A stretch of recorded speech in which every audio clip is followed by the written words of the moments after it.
ماں باپ جب نرمی، خشک افطاری اور دھیمے لہجے میں بات کرتے ہیں تو بچوں کا لہجہ خود بخود نرم و شیریں ہو جاتا ہے۔ لڑکی کا حصہ دینے میں ہلی جوئی سے کام لینا اللہ رب العزت کے قانون میں خیانت کرنا ہے۔ بیجا ضد پوری کرنے کے بجائے نخمل اور بردباری کے ساتھ کوشش کرنی چاہیے۔ صالح اولاد ہی آپ کے بعد آپ کی تہذیبی روایات، دینی تعلیمات اور پیغام توحید کو زندہ رکھنے کا ذریعہ ہے۔ اللہ کے قرب کے خواہاں ہو تو اپنا خلق بہتر سے بہتر کرو۔ اللہ تعالیٰ کے فضل و کرم کے خواہاں ہو تو اس کی مخلوق سے رحم سے پیش آؤ۔ عارف کامل وہی ہے جو صراط مستقیم پر رہنمائی کرے۔ دنیا کی نعمتیں فانی، اس کا حسن و جمال عارضی ہے، جبکہ آخرت کی نعمتیں ہمیشہ رہنے والی ہیں۔ لہٰذا آخرت کی نعمتوں کے حصول کے لیے اللہ تعالیٰ کی رضا حاصل کرو۔ ولی اللہ وہی ہے جو اپنی خدمت کی بجائے مخلوق خدا کی خدمت کرنے کی تعلیم دے۔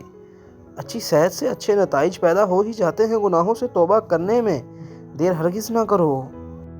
عرفان کے طالب ہو تو دنیا اور آسائش دنیا کو ترک کر دو اور عزت نشینی میں پناہ ڈھونڈو۔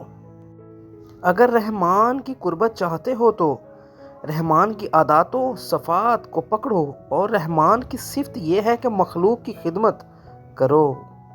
آرزوئے بہشت عمل کیے بغیر سب سے بڑی منافقت ہے۔ جب فیاض و کریم شخص کی دعوت کرو تو محلے کے کتوں کا بھی خیال رکھو تاکہ مہمانداری کا صحیح حق ادا ہو سکے۔ پانی میں میتھی کے دانے ملا کر بالوں کو بھگو دیجیے، بانس کی طرح لمبے ہونا شروع ہو جائیں گے۔ دوست کا دوست بھی دوست ہوتا ہے۔ انبیاء کا طرز عمل اختیار کرنے والا بندہ یا بندی انبیاء کی دوست ہے، اور انبیاء کے دوست اللہ تعالیٰ کے دوست ہیں۔ اگر وصال ربانی کے خواہاں ہو تو طریقت اولیاء اللہ کی پیروی کرو۔ اس عارف کی صحبت حرام ہے جس کی نگاہ میں ذرہ برابر بھی عورت کے حسن کا خیال پیدا ہو جائے۔